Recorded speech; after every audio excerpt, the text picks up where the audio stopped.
una sa lahat. Dinapitan po kami ng abogado ni Zaldico at nagtatangkang mag-blackmail na kung hindi po namin kakanselihin daw ang passport niya, hindi na raw siya maglalabas ng video. I do not negotiate with criminals. So kung malaman mo, Zaldi, makakansela pa rin ang passport mo. Hindi ka na makakatakas sa hustisya. Mga kapatid, alas 5:30 na. Ito na mga bumabanderang balita. Bumalag ang Pangulo, PBBM, sinubukan daw i-blackmail ng abogado ni Zaldico. First Lady Liza Marcos dinamin na rin ni Zaldico, kontrolado raw ng unang ginang ang presyo ng bigas at sibuyas. Unfit to fly, Harry Roque hindi pinayagang bumiyay pa Austria kung saan siya nag-apply ng asylum.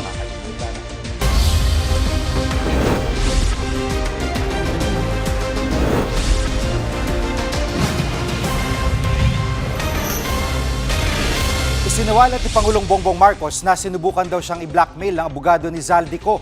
Tinanggi naman niya ng kampo ng dating kongresista. Live mula sa TV5 Media Center, nangunguna sa balita si News 5 Palace correspondent Maricela Lili. Kapatid, para saan daw itong tangkang pamba-blackmail umano sa Pangulo?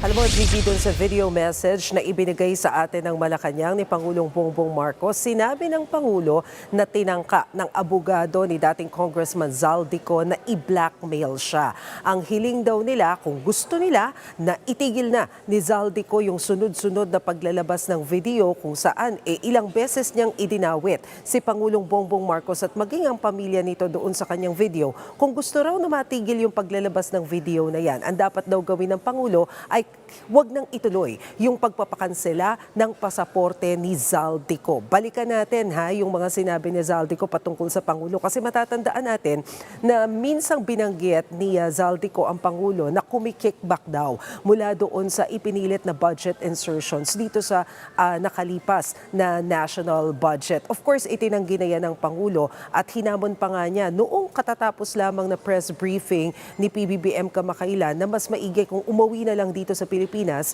si Zaldico nang sa gayon ay mapanindigan at mapanumpaan niya ang mga sinasabi niyang salaysay na ito. Pakinggan natin yung bahagi ng video message ni PBBM.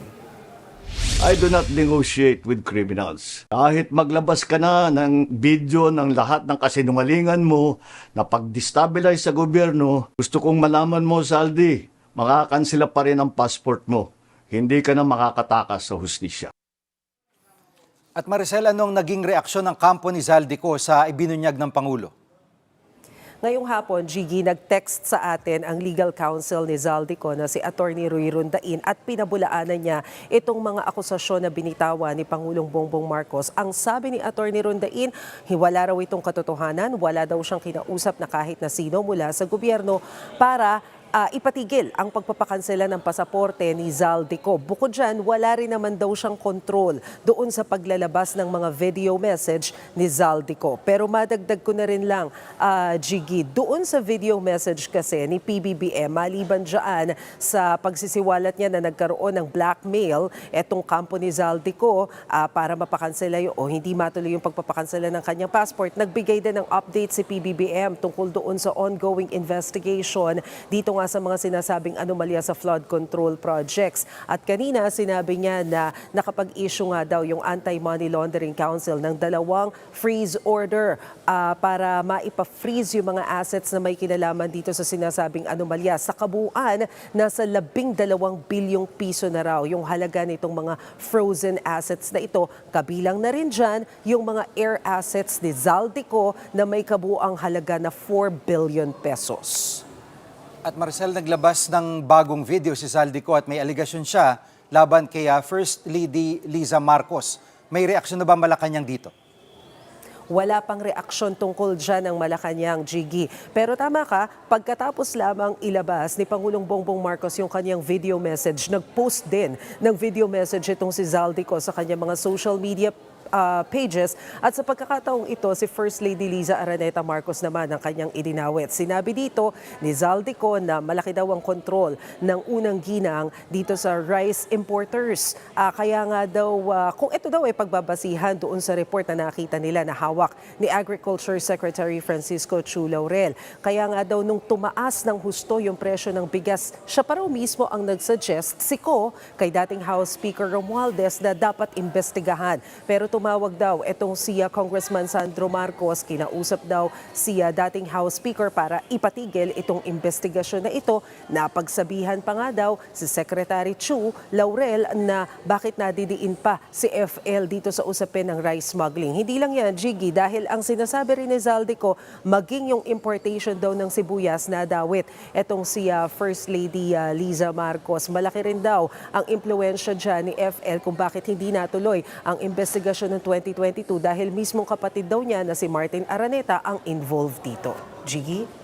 At anong reaksyon ng Malacanang dun sa sinabi ni VP Sara kahapon na handa siyang pumalit sa Pangulo kung kinakailangan?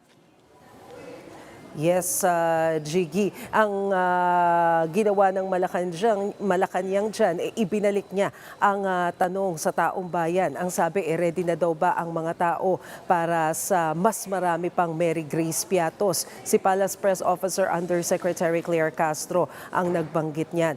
Ang sabi niya, hindi raw katanggap-tanggap para sa isang vice-presidente na magsalita ng ganito at isipin o i-anticipate yung pag-alis sa Malacanang ng Pangulo ng Bansa. Sinabi rin niya na kung meron mang isang tao na fit para mamuno sa Pilipinas, yan ay walang iba kundi si Pangulong Bongbong Marcos dahil hindi nga raw natin nakikitang nagbabakasyon ng Pangulo ni hindi raw nagpupunta sa beach. Pakinggan natin yung sinabi ni Yuse Castro. It is not acceptable for a vice president to anticipate the resignation of the president. Presidente na pinagsisigawan nilang bumaba sa pwesto. This is definitely a form of political destabilization. Jiggy, maihabol ko lang ha. Nagmensahe rin kasi si Agriculture Secretary Francisco Chu Laurel at itinanggi niya yung mga paratang ni Zaldico. Sinabi ni Secretary Laurel na yung script na to pasok na pasok daw pang Netflix. Wala pang pahayag yung Malacanang tungkol dito sa bagong akusasyon ni Zaldico, pero ang sabi kanina ni Undersecretary Claire Castro, sana raw tapusin na raw ni Zaldico lahat ng i-upload niyang video ng isahan. Masagot nila lahat ng akusasyon. Jiggy? Yan ang ulat ni Maricel Lili live mula sa TV5 Media Center. May panibagong batch ng mga pinakakasuhan ng DPWH at ICI. Ngayon naman mga kongresistang kontratista. Live mula sa Quezon City, nangunguna sa balita si JC Cosico. JC, sino-sino mga pinakakasuhan sa ombudsman?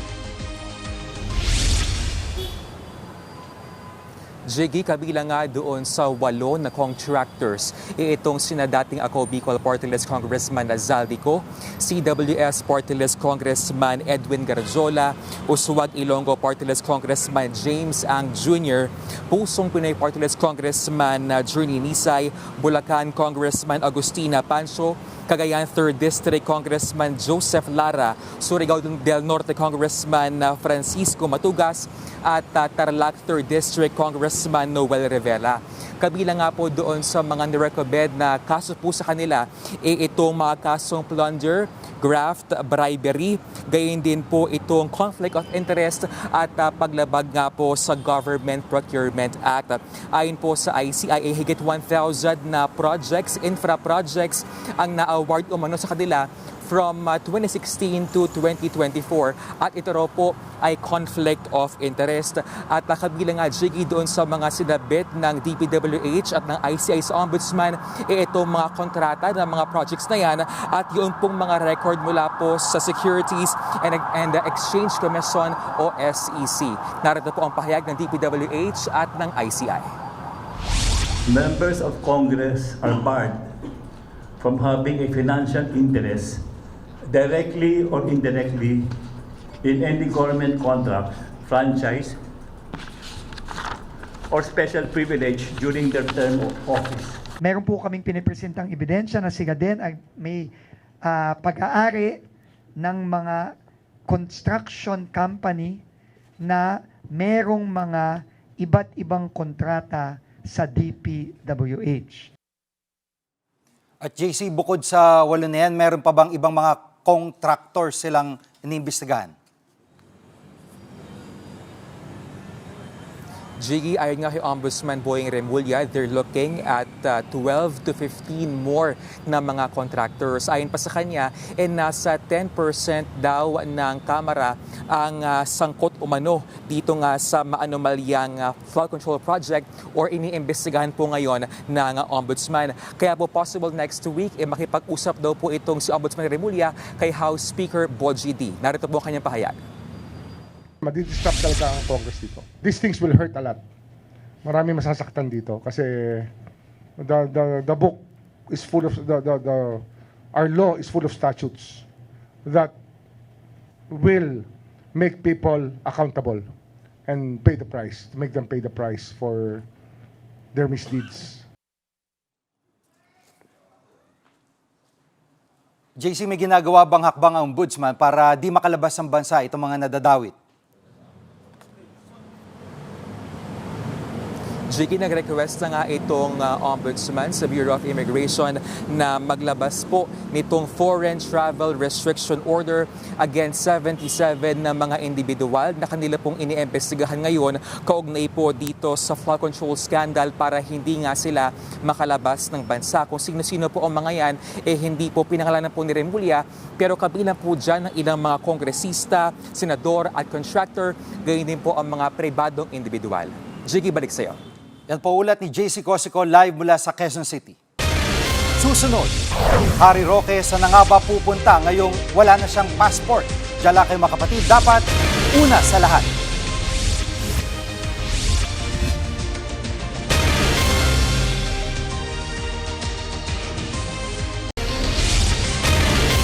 Saan na nga ba pupunta si dating presidential spokesman Harry Roque ngayong wala na siyang passport?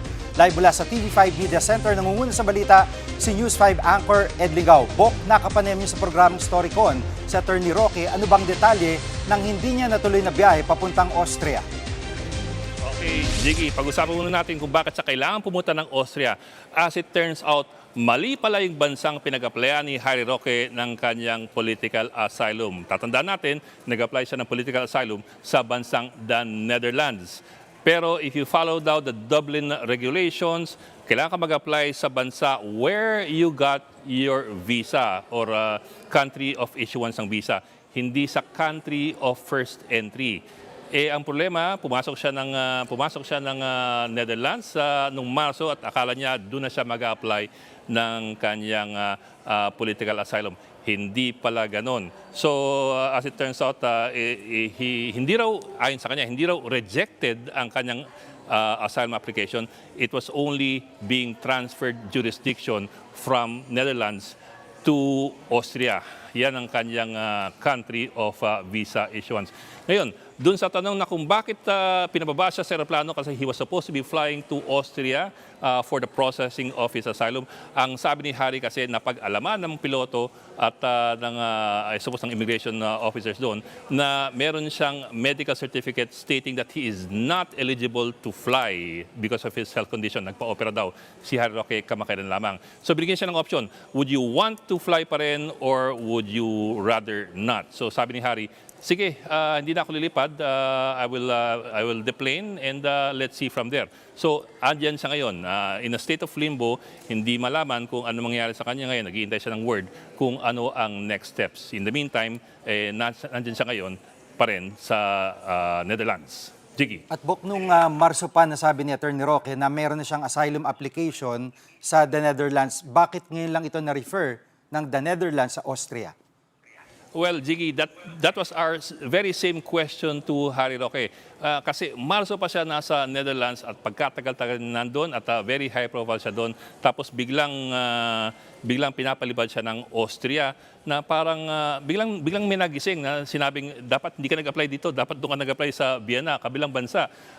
Ang paliwanag ni Harry Roque is sadyang mabagal daw sa Europa. I don't know how believable that is, pero that is what Harry was saying. On the other hand, kasi you might also look at it this way. It also works in Harry Roque's favor that he is still in the Netherlands and he has not been able to fly to Austria. Kasi meron daw cut-off na December 10 or 6 months after he applied for asylum sa Netherlands. If by December 10 hindi siya mapalipad to Austria, then the Netherlands will have to process his asylum application itself, hindi na ang Austria. And that might work in Harry's favor kasi I suppose ang preference ni Harry is for him to be in the Netherlands where he is closer to dating Pangulong Duterte na nandiyan ngayon sa The Hague. So it might work in his favor if by some hint of luck hindi ma-process ang kanyang paglipad to Austria by December 10. At ngayong kanselado na yung kanyang passport, ano ang plano ni Attorney Roque?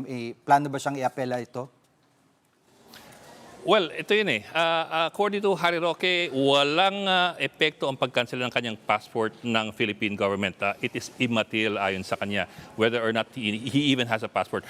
According to Harry, as per asylum law, you do not even need to have a passport or a visa for you to be able to apply for political asylum in any European country. Now, with that in mind, kahit kanselan mo daw yung passport niya, hindi siya madideport basta-basta dahil meron na siyang pending application for asylum. So regardless now, passport or no passport, he will have to stay until matapos yung proseso. At the same time, let me just add this. According to Harry Roque, since he applied for asylum sa Netherlands, he has had to surrender his passport, his Philippine passport, and his driver's license. So in effect, he has no travel documents except what is given to him by the Netherlands. So in a way, you might even say that at this point he's undocumented in the regular sense of the word. So kaya nga sabi nga niya, it's immaterial at this point. At itong red list kung saan pag naaprubahan ay maaari siyang ipa-aresto, anong pananaw dito ni Attorney Roque? Well, sabi ni Harry, kumpiyansa siya na walang pupuntahan tong red notice na ina-apply ng Philippine government with the Interpol. Kasi to begin with, sabi nga naman niya, the red notice is not a warrant of arrest that is being issued by either the Interpol or by the country where he is right now. It's only a request for cooperation and coordination by the Interpol for the host country to conduct the arrest. In other words, as far as Harry is concerned, hanggat meron siyang asylum application doon sa host country, hindi siya gagalawin kahit meron siyang red notice coming from Interpol. That is his point of view. But anyway, we have a soundbite from Harry Roque, so take a listen. Kasi puro disinformation naman ng gobyerno tungkol dyan sa red notice alert. They make it appear na parang it's an international warrant of arrest. So to me, that has no effect.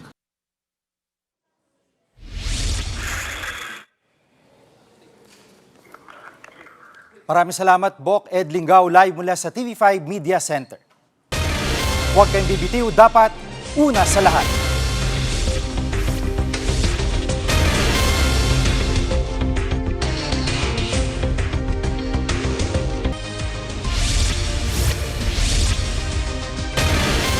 Nakakulong na sa New Quezon City Jail ang isa pang inarestong akusado sa flood control scam. Siya si DPWH Division Chief Montrexis Tamayo, isa sa 16 na akusado sa 298 million pesos na ghost flood control project sa Nauhan Oriental, Mindoro. Inaresto si Tamayo pagdating niya sa NAIA galing United Arab Emirates kanina. Iniharap siya sa Sandigan Bayan bago dalhin sa kulungan.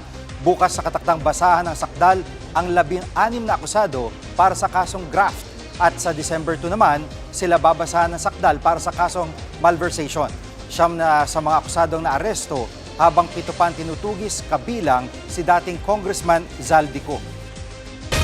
Kinwestiyon ni Senate President Pro Tempore Ping Lacson ang mga nadoble umanong proyekto sa panukalang 2026 budget ng DPWH. Sa budget deliberations, 2 programa ng DPWH ang tinukoy ni Lacson. Una ay ang Sustainable Infrastructure Projects, Alleviating Gaps o SIPAG. At pangalawa ay ang Basic Infrastructure Programs o BIP. May mga proyekto raw sa 2 programang ito na parehong description pero magkaibang halaga ng alokasyon. Gate naman ni Senator Win Gatchalian na budget sponsor ng DPWH. Wala namang duplication.